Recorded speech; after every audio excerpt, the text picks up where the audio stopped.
অপশান্তি আজিৰ তাৰিখ 2 এপ্ৰিল 2025 বৰ্ষ প্ৰাতঃ মুৰলী বাপদাদা মধুবন।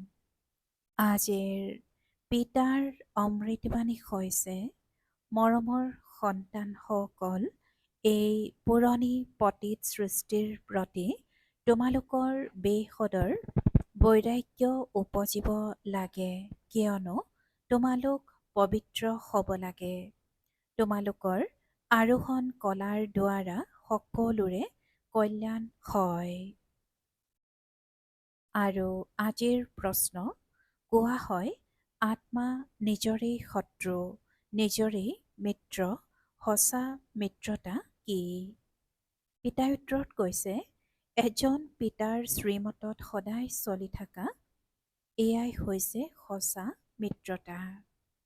এজন পিতাৰ শ্ৰীমতত সদায় চলি থকা এয়াই হৈছে সঁচা মিত্ৰতা।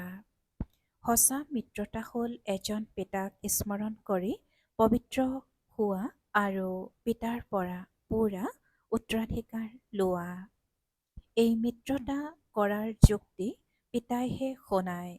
সংগম যুগতহে আত্মা নিজৰ মিত্ৰ হয়। আৰু আজিৰ গীত তূনে ৰাত গবাই সো কে দিন গবাই খাকে। তুমি ৰাতি শুই কটালা, দিন খাই কটালা। অপশান্তি হওঁতে এই গীতটি ভক্তিমাৰ্গৰ। গোটেই জগতত যিবিলাক গীত গায় বা শাস্ত্ৰ পঢ়ে, তীৰ্থলৈ যায়, সেয়া সকলো হৈছে ভক্তিমাৰ্গ। জ্ঞানমাৰ্গ কাক কোৱা হয়, ভক্তিমাৰ্গ কাক কোৱা হয়, এয়া তোমালোক সন্তানসকলেহে বুজি পোৱা। বেদ শাস্ত্ৰ উপনিষদ আদি এয়া সকলো হৈছে ভক্তিৰ। আধাকল্প ভক্তি চলে আৰু আধাকল্প আকৌ জ্ঞানৰ প্ৰালব্ধ চলে। ভক্তি কৰি কৰি অৱনমিত হ'বই লাগে। 84 পুনৰ্জন্ম লৈ তললৈ নামি আহে। 84 পুনৰ্জন্ম লৈ তললৈ নামি আহে। আকৌ এটা জন্মত তোমালোকৰ আৰোহণ কলা হয়। ইয়াক জ্ঞানমাৰ্গ বুলি কোৱা হয়। জ্ঞানৰ কাৰণে গায়ন কৰা হৈছে 1 ছেকেণ্ডত জীৱন মুক্তি। ৰাৱণ ৰাজ্য যি দাপৰৰ পৰা চলি আহিছে, সেয়া শেষ হৈ আকৌ ৰাম ৰাজ্য স্থাপনা হয়। ড্ৰামাত যেতিয়া তোমালোকৰ 84 জন্ম পুৰা হয়, তেতিয়া আৰোহণ কলাৰ দ্বাৰা সকলোৰে উন্নতি হয়। এই কথাষাৰ ক'ৰবাত নহয় ক'ৰবাত কোনোবা শাস্ত্ৰত আছে। যেতিয়া আৰোহণ কলা হয়, তেতিয়া সকলোৰে কল্যাণ হয়, সকলোৰে সদ্গতি কৰোতাতো এজনেই পিতা। সন্ন্যাসী উদাসীতো অনেক প্ৰকাৰৰ আছে। বহুত মত মতান্তৰ আছে। যেনেকৈ শাস্ত্ৰত লিখা আছে, কল্পৰ আয়ুস লাখ লাখ বছৰ। এতিয়া শংকৰাচাৰ্যই মত দিলে 10,000 বছৰ কিমান পাৰ্থক্য হৈ যায়। কোনোৱে আকৌ ক'ব ইমান হাজাৰ, কলিযুগত অনেক মনুষ্য, অনেক মত, অনেক ধৰ্ম। সত্যযুগত হয়ে এক মত। এই পিতাই বহি তোমালোক সন্তানসকলক সৃষ্টিৰ আদি মধ্য অন্তৰ জ্ঞান শুনায়। শুনাওতেও কিমান সময় লাগে, শুনায়ে থাকে। এনেকৈ ক'ব নোৱাৰে যে আগতে কিয় এই সকলোবোৰ নুশুনালে। স্কুলত পঢ়া ক্ৰমানুসৰি হয়, সৰু ল'ৰা ছোৱালীৰ কৰ্মেন্দ্ৰিয় অপৰিণত হৈ থাকে, সেয়েহে সিহঁতক কমকৈ শিকোৱা হয়। আকৌ যিমানেই কৰ্মেন্দ্ৰিয় পৰিণত হৈ যাব, বুদ্ধিৰ তলা খুলি গৈ থাকিব, শিকোৱা পাঠবোৰ ধাৰণ কৰি গৈ থাকিব। সৰু ল'ৰা ছোৱালীৰ বুদ্ধিত একো ধাৰণ হ'ব নোৱাৰে। ডাঙৰ হ'লে তেতিয়া আকৌ আইনজ্ঞ বিচাৰক আদি হয়। ইয়াতো এনেকুৱাই। কাৰোবাৰ বুদ্ধিত ভালকৈ ধাৰণ হয়। পিতাই কয়, মই আহিছোঁ পতিতৰ পৰা পাৱন কৰি তুলিবলৈ। গতিকে এতিয়া পতিত সৃষ্টিৰ প্ৰতি বৈৰাগ্য জন্মিব লাগে। আত্মা পাৱন হৈ গ'লে তেতিয়া আৰু পতিত সৃষ্টিত থাকিব নোৱাৰে। পতিত সৃষ্টিত আত্মাও পতিত, মনুষ্যও পতিত। পাৱন সৃষ্টিত মনুষ্যও পাৱন, পতিত সৃষ্টিত মনুষ্যও পতিত হৈ থাকে। এইখন হয় ৰাৱণৰ ৰাজ্য। যেনেকুৱা ৰজা ৰাণী তেনেকুৱা প্ৰজা। এয়া গোটেই বুদ্ধিৰে বুজিবলগীয়া জ্ঞান। এই সময়ত সকলোৰে পিতাৰ প্ৰতি অপ্ৰীতিকৰ বুদ্ধি। তোমালোক সন্তানসকলেতো পিতাক স্মৰণ কৰা। অন্তৰত পিতাৰ প্ৰতি মৰম আছে, আত্মাত পিতাৰ প্ৰতি মৰম আছে, সন্মান আছে কাৰণ পিতাক জানে। ইয়াত তোমালোক সন্মুখত আছা, শিৱ বাবাৰ পৰা শুনি আছা। তেওঁ মনুষ্য সৃষ্টিৰ বীজৰূপ, জ্ঞানৰ সাগৰ, প্ৰেমৰ সাগৰ, আনন্দৰ সাগৰ। গীতা জ্ঞানদাতা পৰমপিতা ত্ৰিমূৰ্তি শিৱ পৰমাত্মাৰ বাণী। ত্ৰিমূৰ্তি শব্দটি নিশ্চয় লিখিব লাগে কাৰণ ত্ৰিমূৰ্তিটো গায়ন আছে নহয়।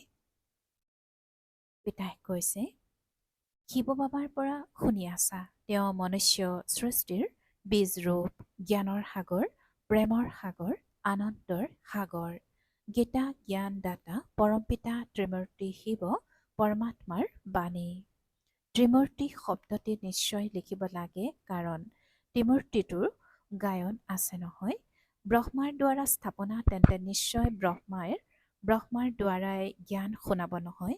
শ্ৰীকৃষ্ণইতো এনেকৈ নক'ব যে শিৱ ভগৱানোবাজ, প্ৰেৰণাৰে একো নহয়। আৰু শ্ৰীকৃষ্ণৰ শৰীৰত শিৱ বাবাই প্ৰৱেশো নকৰে। শিৱ বাবাটো পৰৰ দেশত আহে। সত্যযুগতো শ্ৰীকৃষ্ণৰ দেশ নহয় জানো? সত্যযুগতো শ্ৰীকৃষ্ণৰ দেশ নহয় জানো? গতিকে দুয়োৰে মহিমা বেলেগ বেলেগ। মুখ্য কথাই হৈছে এইটো, সত্যযুগত গীতাটো কোনেও নপঢ়ে। পিতাই কৈছে যে সত্যযুগত গীতা কোনেও নপঢ়ে। ভক্তি মাৰ্গতটো জন্ম জন্মান্তৰ পঢ়ে। জ্ঞান মাৰ্গতটো সেয়া হ'ব নোৱাৰে। ভক্তি মাৰ্গত জ্ঞানৰ কথাবোৰ নাথাকে। এতিয়া ৰচয়িতা পিতাইহে ৰচনাৰ আদি মধ্য অন্তৰ জ্ঞান দিয়ে। মনুষ্যটো ৰচয়িতা হ'ব নোৱাৰে। মনুষ্যই ক'ব নোৱাৰে যে মই ৰচয়িতা হওঁ। পিতাই নিজেই কয় মই মনুষ্য সৃষ্টিৰ বীজৰূপ হওঁ। পিতাই নিজেই কয় যে মই মনুষ্য সৃষ্টিৰ বীজৰূপ হওঁ। মই জ্ঞানৰ সাগৰ, প্ৰেমৰ সাগৰ, সকলোৰে সদ্গতিদাতা। শ্ৰীকৃষ্ণৰ মহিমাই বেলেগ। গতিকে এই পাৰ্থক্য সম্পূৰ্ণকৈ লিখিব লাগে যাতে মনুষ্যই পঢ়িলেই তৎক্ষণাৎ বুজি পায় যে গীতাৰ জ্ঞানদাতা শ্ৰীকৃষ্ণ নহয়। যদি এইটো কথা স্বীকাৰ কৰি লয় তেন্তে এয়া তোমালোকৰ বিজয় হ'ল। মনুষ্যই শ্ৰীকৃষ্ণক লৈ কিমান হাইৰাণ হয়, যেনেকৈ শিৱৰ ভক্তই শিৱৰ কাৰণে ডিঙি কাটি দিবলৈ সাজু হৈ যায়। বছ আমি শিৱৰ ওচৰলৈ যাব লাগে। তেনেকৈ তেওঁলোকে শ্ৰীকৃষ্ণৰ ভক্তই ভাবে শ্ৰীকৃষ্ণৰ ওচৰলৈ যাব লাগে, কিন্তু শ্ৰীকৃষ্ণৰ ওচৰলৈ যাব নোৱাৰে। শ্ৰীকৃষ্ণৰ প্ৰতি উৎসৰ্গিত হৈ যোৱাৰ কথা নাথাকে। দেৱীসকলৰ প্ৰতি উৎসৰ্গিত হয়, দেৱতাসকলৰ প্ৰতি কেতিয়াও কোনো উৎসৰ্গিত নহয়। তোমালোক দেৱী নোহোৱা জানো? তোমালোক শিৱ বাবাৰ হৈছা, সেয়েহে শিৱ বাবাৰ প্ৰতি উৎসৰ্গিত হোৱা। শাস্ত্ৰত হিংসাত্মক কথা লিখি দিছে। তোমালোকতো শিৱ বাবাৰ সন্তান। তন মন ধন অৰ্পিত কৰি দিয়া আৰু কোনো কথা নাই। সেইকাৰণে শিৱ আৰু দেৱীসকলৰ প্ৰতি উৎসৰ্গিত হয়। এতিয়া চৰকাৰে শিৱ কাশীত উৎসৰ্গিত অৰ্থাৎ কাশীত গৈ আত্মঘাতী হোৱাটো বন্ধ কৰি দিছে। এতিয়া চৰকাৰে শিৱ কাশীত উৎসৰ্গিত অৰ্থাৎ কাশীত গৈ আত্মঘাতী হোৱাটো বন্ধ কৰি দিছে। এতিয়া সেই তৰোৱালেই নাই। ভক্তিমাৰ্গত যি আপোনঘাতী হয়, এয়াও যেন নিজৰ সৈতে শত্ৰুতা কৰাৰ উপায়। মিত্ৰতা কৰাৰ এটাই মাত্ৰ উপায় আছে, যিটো পিতাই কয়, পাৱন হৈ পিতাৰ পৰা পুৰা উত্তৰাধিকাৰ লোৱা। এজন পিতাৰ শ্ৰীমতত চলি থকা এয়াই হৈছে মিত্ৰতা। ভক্তিমাৰ্গত জীৱাত্মা নিজৰেই শত্ৰু। আকৌ পিতা আহি জ্ঞান দিয়ে, তেতিয়া জীৱাত্মা নিজৰ মিত্ৰ হয়। আত্মা পবিত্ৰ হৈ পিতাৰ পৰা উত্তৰাধিকাৰ লয়। সংগম যুগত পিতা আহি প্ৰত্যেক আত্মাকেই মিত্ৰ কৰি তোলে। আত্মা নিজৰ মিত্ৰ হয়। শ্ৰীমত পালে তেতিয়া বুজে আমি পিতাৰ মততহে চলিম। নিজৰ মতত আধাকল্প চলিলা, এতিয়া শ্ৰীমতত চলি সদ্গতি পাব লাগে। এই ক্ষেত্ৰত নিজৰ মত চলিব নোৱাৰে। পিতাইতো কেৱল মত দিয়ে, তোমালোক দেৱতা হ'বলৈ অহা নাই জানো? ইয়াত ভাল কৰ্ম কৰিলে তেতিয়া পৰৱৰ্তী জন্মতো অমৰলোকত ভাল ফল পাবা। এইখনতো হয়েই মৃত্যুলোক। এইটো ৰহস্যও তোমালোক সন্তানসকলেহে জানা। সেয়াও ক্ৰমানুসৰি। কাৰোবাৰ বুদ্ধিত ভালদৰে ধাৰণা হয়, কোনোবাই ধাৰণ কৰিব নোৱাৰিলে শিক্ষকে কি কৰিব? শিক্ষকৰ পৰা কিবা বা আশীৰ্বাদ বিচাৰিব জানো? শিক্ষকেতো পঢ়াই নিজৰ ঘৰলৈ গুচি যায়। স্কুললৈ আহি প্ৰথমে ঈশ্বৰক প্ৰাৰ্থনা জনায়, হে খোদা, মোক উত্তীৰ্ণ কৰাই দিয়া, তেতিয়া মই ভোগ আগবঢ়াম। শিক্ষকক কেতিয়াও নকয় যে আশীৰ্বাদ কৰক। এই সময়ত পৰমাত্মা আমাৰ পিতাও হয় আৰু শিক্ষকো হয়। পিতাৰ আশীৰ্বাদো সদায় থাকে। পিতাকে সন্তান বিচাৰে, সন্তান আহিলে তেওঁক ধন দিয়ে। তেন্তে এয়া আশীৰ্বাদ নহ'ল জানো? এইটো এটা নিয়ম, সন্তানে পিতাকৰ পৰা উত্তৰাধিকাৰ পায়। এতিয়াতো তমো প্ৰধানহে হৈ গৈ থাকে। যেনেকুৱা পিতা তেনেকুৱা সন্তান। দিনে প্ৰতিদিনে প্ৰতিটো বস্তু তমোপ্ৰধান হৈ গৈ থাকে, তত্ত্বও তমোপ্ৰধান হৈ গৈ থাকে। এইখন হয়ে দুখধাম। এতিয়াও যদি 40,000 বছৰ আৰু আয়ুস আছে, তেন্তে কি অৱস্থা হৈ যাব? মনুষ্যৰ বুদ্ধি একেবাৰে তমোপ্ৰধান হৈ গৈছে। এতিয়া তোমালোক সন্তানসকল বুদ্ধিৰে পিতাৰ সৈতে যোগযুক্ত হোৱা বাবে দীপ্তি আহি গ'ল। এতিয়া তোমালোক সন্তানসকল বুদ্ধিৰে পিতাৰ সৈতে যোগযুক্ত হোৱা বাবে দীপ্তি আহি গ'ল। পিতাই কয়, যিমান স্মৃতিত থাকিবা সিমান দীপ্তি বাঢ়ি যাব। স্মৃতিৰ দ্বাৰা আত্মা পবিত্ৰ হয়, দীপ্তি বাঢ়ি গৈ থাকে। স্মৰণি যদি নকৰা তেন্তে কিৰণ নাপাবা। স্মৃতিৰ দ্বাৰা দীপ্তি বাঢ়ি গৈ থাকিব। স্মৰণ নকৰিলে, কোনো বিকৰ্ম কৰিলে তেতিয়া দীপ্তি কম হৈ যাব। তোমালোকে শতপ্ৰধান হ'বলৈ পুৰুষাৰ্থ কৰা, এইবোৰ অতিকৈ বুজিবলগীয়া কথা। স্মৃতিৰ দ্বাৰাহে তোমালোক আত্মা পবিত্ৰ হৈ গৈ থাকিবা। তোমালোকে লিখিবও পাৰা যে ৰচয়িতা আৰু ৰচনাৰ জ্ঞান শ্ৰীকৃষ্ণই দিব নোৱাৰে। পিতাই কৈছে যে তোমালোকে লিখিবও পাৰা যে এই ৰচয়িতা আৰু ৰচনাৰ জ্ঞান শ্ৰীকৃষ্ণই দিব নোৱাৰে। সেয়াটো হ'ল প্ৰাৰব্ধ। এইটোও লিখি দিব লাগে যে 84তম অন্তিম জন্মত শ্ৰীকৃষ্ণৰ আত্মাই আকৌ জ্ঞান লৈ আছে, আকৌ প্ৰথম নম্বৰত যাব। পিতাই এইটোও বুজাইছে সত্যযুগত 9 লাখে হ'ব, আকৌ তাৰ পৰা বৃদ্ধিও হ'ব নহয়। দাস দাসীও বহুত থাকিব। যিয়ে পুৰা 84 জন্ম লয়, 84 জন্মৰহে হিচাপ উলিওৱা হয়। যিসকল ভালদৰে পৰীক্ষাত উত্তীৰ্ণ হ'ব তেওঁলোক প্ৰথমতে আহিব।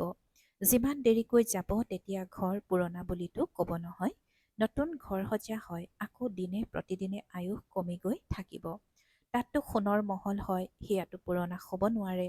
সোণটো সদায় জিলিকিয়েই থাকিব, তথাপিও পৰিষ্কাৰ নিশ্চয় কৰিবলগীয়া হয়। অলংকাৰো লাগিলে শুদ্ধ সোণৰেই গঢ়োৱা, তথাপি পাছত উজ্জ্বলতা কম হৈ যায়, আকৌ তাক পলিচ কৰাব লাগে। তোমালোক সন্তানসকলৰ সদায় এইটো আনন্দ থাকিব লাগে যে আমি নতুন সৃষ্টিলৈ যাওঁ। এইখন নৰকত এয়া অন্তিম জন্ম। এই দুচকুৰে যি দেখা পোৱা যায় এইটো জানা, এয়া পুৰণি সৃষ্টি, পুৰণা শৰীৰ। এতিয়া আমি সত্যযুগ, নতুন সৃষ্টিত নতুন শৰীৰ ল'ব লাগে। পাঁচতত্বও নতুন হ'ব। এনেকৈ বিচাৰ সাগৰ মন্থন চলিব লাগে। এয়া পঢ়া নহয় জানো? অন্তলৈকে তোমালোকৰ এই পঢ়া চলিব। পঢ়া বন্ধ হ'লে বিনাশ হৈ যাব। গতিকে নিজকে বিদ্যাৰ্থী বুলি বুজি এইটো আনন্দত থাকিব লাগে যে ভগৱানে আমাক পঢ়ায়। এইটো জানো কম আনন্দৰ কথা, কিন্তু তাৰ সমানে সমানে মায়ায়ো ওলোটা কাম কৰাই লয়। 5ৰ পৰা 6 বছৰ পবিত্ৰ হৈ থাকে, আকৌ মায়াই বগৰাই দিয়ে। এবাৰ বাগৰি পৰিলে আকৌ সেইটো অৱস্থা হ'ব নোৱাৰে। মই বাগৰি অৱনমিত হৈ গ'লো, তেতিয়া নিজৰ ওপৰতে ঘৃণা উপজে। এতিয়া তোমালোক সন্তানসকলে সকলো স্মৃতি ৰাখিব লাগে। এইটো জন্মত যি পাপ কৰিছা, প্ৰত্যেক আত্মাই নিজৰ জীৱনৰ কথাটো জানে নহয়। কোনোবা ভুদা বুদ্ধিৰ, কোনোবা বিশাল বুদ্ধিৰ হয়। সৰুকালত হৈ যোৱা কথাবোৰ স্মৃতিটো থাকে নহয়। এই বাবাইও সৰুকালৰ ইতিহাস শুনাই নহয়। বাবাৰ সেই ঘৰ আদিও অৰ্থাৎ পাকিস্তানৰ কথা স্মৃতিত আছে। কিন্তু এতিয়া তাততো সকলো নতুন ঘৰ নিৰ্মাণ হৈ গৈছে। 6 বছৰৰ পৰা ধৰি নিজৰ জীৱন কাহিনী স্মৃতিত থাকে। যদি পাহৰি যোৱা তেন্তে ভুদা বুদ্ধিৰ বুলি কোৱা হ'ব। পিতাই কয়, নিজৰ জীৱন কাহিনী লিখা, জীৱনৰ কথা নহয় জানো? গম পোৱা যায় জীৱনত কিমান চমৎকাৰ আছিল। গান্ধী, নেহেৰু আদিৰ কিমান ডাঙৰ ডাঙৰ কিতাপ লিখে। বাস্তৱত তোমালোকৰ জীৱনৰ বহুত মূল্যৱান। বাস্তৱত তোমালোকৰ জীৱন বহুত মূল্যৱান। এয়া হৈছে অপূৰ্ব জীৱন। এয়া হৈছে অতিকৈ মূল্যৱান, অমূল্য জীৱন। ইয়াৰ মূল্য কৈ শেষ কৰিব নোৱাৰি। এই সময়ত তোমালোকেহে সেৱা কৰা।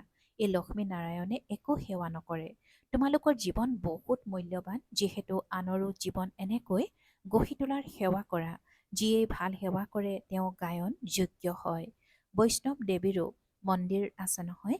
এতিয়া তোমালোক সঁচা বৈষ্ণৱ হোৱা। বৈষ্ণৱ মানে যি পবিত্ৰ। এতিয়া তোমালোকৰ খোৱা বোৱাও বৈষ্ণৱ। প্ৰথম নম্বৰৰ বিকাৰৰ ক্ষেত্ৰত তোমালোকতো বৈষ্ণৱ অৰ্থাৎ পবিত্ৰ হোৱাই। জগতম্বাৰ এই সকলো সন্তান ব্ৰহ্মাকুমাৰী হয় নহয়। ব্ৰহ্মা আৰু সৰস্বতী বাকীসকল হ'ল তেওঁলোকৰ সন্তান। ক্ৰমানুসৰি দেৱীসকলো আছে যাৰ পূজা হয়। বাকী যি ইমান ভুজা আদি দি দিছে সেয়া সকলো অৰ্থহীন। তোমালোকে বহুতকে নিজৰ সমান কৰি গঢ়ি তোলা, সেইকাৰণে ভুজাবোৰ দি দিছে। ব্ৰহ্মাকো 100 ভুজাধাৰী 1000 ভুজাধাৰী দেখুৱাই। এই সকলোবোৰ ভক্তিমাৰ্গৰ কথা। তোমালোকক আকৌ পিতাই কয় দৈবী গুণো ধাৰণ কৰিব লাগে। কাকো দুখ নিদিবা, কাকো ওলট পালট ৰাস্তা দেখুৱাই সৰ্বনাশ নকৰিবা। তোমালোকক আকৌ পিতাই কৈছে যে দৈবী গুণো ধাৰণ কৰিব লাগে। কাকো দুখ নিদিবা, কাকো ওলট পালট ৰাস্তা দেখুৱাই সৰ্বনাশ নকৰিবা। এটাই মুখ্য কথা বুজাব লাগে যে পিতা আৰু উত্তৰাধিকাৰক স্মৰণ কৰক। ভাল বাৰু। অতি মৰমৰ কল্পৰ পাছত পুনৰাই মিলিত হোৱা সন্তানসকলৰ প্ৰতি মাতা পিতা বাপ দাদাৰ স্নেহপূৰ্ণ স্মৰণ আৰু সুপ্ৰভাত। আত্মিক পিতাৰ আত্মিক সন্তানসকলৰ প্ৰতি নমস্কাৰ আৰু আত্মিক সন্তানসকলৰ আত্মিক মাত পিতা আৰু বাপ দাদাৰ প্ৰতি স্নেহপূৰ্ণ স্মৰণ আৰু সুপ্ৰভাত আৰু নমস্কাৰ নমস্কাৰ নমস্কাৰ। আৰু আজিৰ ধাৰণাৰ বাবে মুখ্য সাৰ প্ৰথমতে গায়ন বা পূজনৰ যোগ্য হ'বলৈ দেহ বৈষ্ণৱ হ'ব লাগে। খোৱা বোৱাৰ শুদ্ধিৰ লগতে পবিত্ৰ হৈ থাকিব লাগে। এই অমূল্য জীৱনটোত সেৱা কৰি বহুতৰে জীৱন শ্ৰেষ্ঠ কৰি গঢ়ি তুলিব লাগে।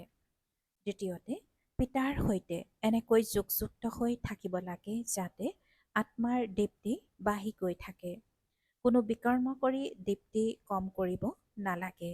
নিজৰ সৈতে মিত্ৰতা কৰিব লাগে। আৰু আজিৰ পিতাৰ বৰদান। স্বস্থিতিৰ আসনত স্থিৰ হৈ থাকি পৰিস্থিতিসমূহৰ ওপৰত বিজয় প্ৰাপ্ত কৰোঁতা মাষ্টাৰ ৰচয়িতা হোৱা। স্বস্থিতিৰ আসনত স্থিৰ হৈ থাকি পৰিস্থিতিসমূহৰ ওপৰত বিজয় প্ৰাপ্ত কৰোঁতা মাষ্টাৰ ৰচয়িতা হোৱা। আৰু আজিৰ বৰদানৰ ব্যাখ্যা। যিকোনো পৰিস্থিতি প্ৰকৃতিৰ দ্বাৰা আহে, সেয়েহে পৰিস্থিতি হৈছে ৰচনা আৰু স্বস্থিতিত থাকোঁতাজন হৈছে ৰচয়িতা। মাষ্টাৰ ৰচয়িতা বা মাষ্টাৰ সৰ্বশক্তিমান কেতিয়াও পৰাজিত হ'ব নোৱাৰে। অসম্ভৱ। যদি কোনোবাই নিজৰ আসন ত্যাগ কৰে তেতিয়া পৰাজিত হয়। আসন ত্যাগ কৰা অৰ্থাৎ শক্তিহীন হোৱা। আসনৰ আধাৰত শক্তি স্ৰোত আহে। যি আসনৰ পৰা নামি আহে তেওঁৰ মায়াৰ ধূলি লাগি যায়। বাপ দাদাৰ অতিকৈ মৰমৰ জীৱন্তে মৃত জন্মধাৰী ব্ৰাহ্মণে কেতিয়াও দেহ অভিমানৰ মাটিত খেলিব নোৱাৰে। আৰু আজিৰ শ্লোগান। দৃঢ়তাই কাঢ়া সংস্কাৰকো মমৰ দৰে গলাই অৰ্থাৎ সমাপ্ত কৰি দিয়ে। দৃঢ়তাই কাঢ়া সংস্কাৰকো মমৰ দৰে গলাই সমাপ্ত কৰি দিয়ে। ওম শান্তি। আৰু আজিৰ অব্যক্ত সংকেত। সংযুক্ত ৰূপৰ স্মৃতিৰে সদায় বিজয়ী হ'বলৈ আজিৰ অব্যক্ত সংকেত। যেনেকৈ জ্ঞানস্বৰূপ হোৱা তেনেকৈ স্নেহ স্বৰূপ হোৱা। জ্ঞান আৰু স্নেহ দুয়োটা সংযুক্ত হৈ থাকক, কিয়নো জ্ঞান হৈছে বীজ আৰু স্নেহ হৈছে পানী। স্নেহ হৈছে পানী। যদি বীজে পানী নাপায় তেন্তে ফল নিদিব। জ্ঞানৰ লগতে অন্তৰৰ স্নেহ থাকিলে প্ৰাপ্তিৰ ফল পাবা। ওম শান্তি।